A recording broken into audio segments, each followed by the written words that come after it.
Kai, pemandangan di sini bagus banget ya, kayak sejuk gitu. Iya, Jat. Setiap episode di sini punya sejarah yang menarik. Yaudah, kalau gitu kita foto-foto yuk. Ayo. Ayo.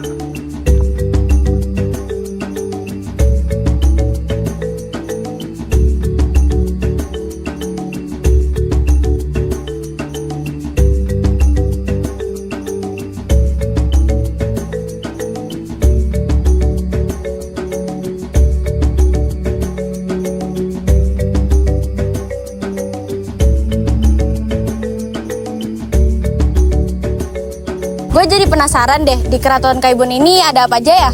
Kalau setahu gue kayak di Keraton Kaibon ini di bagian depannya tuh memiliki 5 pintu yang bermotif Jawa Bali yang disebut motif Gantar. Nah, gerbang ini memiliki julukan yang namanya gerbang bersayap. Itu sih setahu gue kalau soal gerbang. Kalau boleh tahu, kenapa depan Keraton Kaibon ini dibatasi dengan 5 pintu? Karena itu menandakan sebagai jumlah waktu sholat yang dianut oleh umat muslim kayak. Oh. Itulah sih yang gue tahu.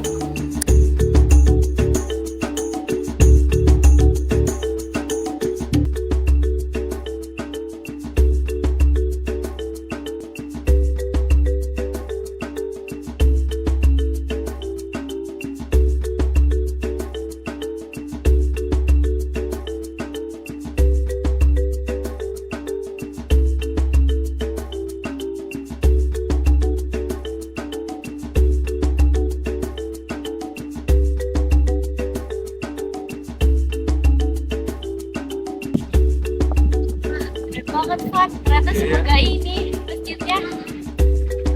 Kalau dilihat dari atas, keren banget.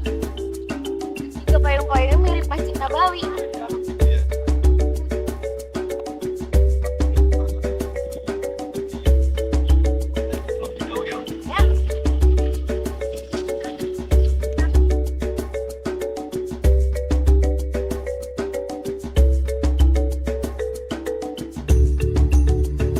Gue nemu sejarah tentang masjid ini di internet. Ternyata Masjid Agung Banten ini didirikan pada 1556 loh, sama kayak Sultan Maulana Hasanuddin. Jadi ternyata masjid ini juga termasuk tertua di Indonesia dan menjadi simbol kejayaan Sultan Banten.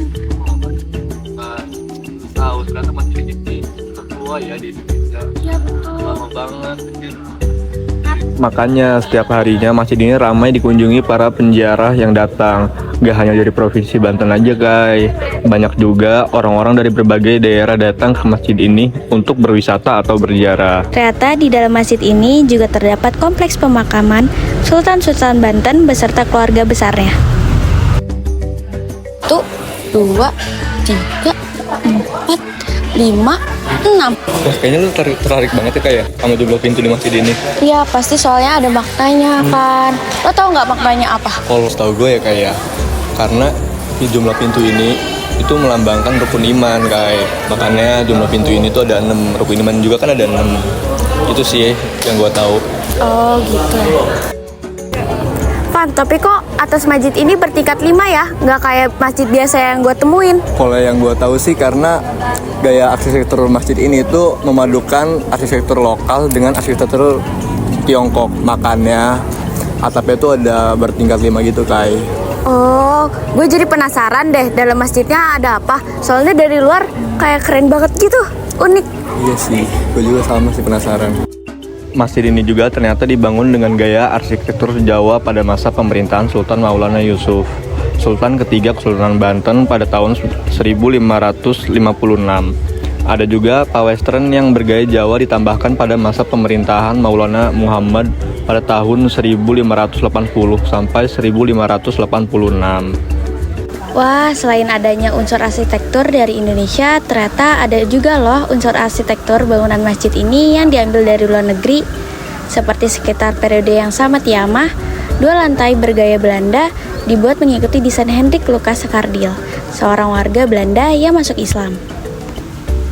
Masjid ini bukan cuma sekedar tempat ibadah, tapi juga saksi bisu dari perjalanan panjang sejarah Banten yang penuh dinamika. Bener banget Kai, petualangan kita kali ini bukan hanya soal menjelajah tempat aja, tapi juga menggali warisan budaya yang ada di sini. Semua ini jadi mengingatkan kita untuk menjaga dan melestarikan budaya yang ada di Banten lama ini. Setuju, kita harus menjaga sejarah ini. Bukan hanya kita, tapi juga generasi mendatang yang harus tahu sejarah ini dan menjaganya.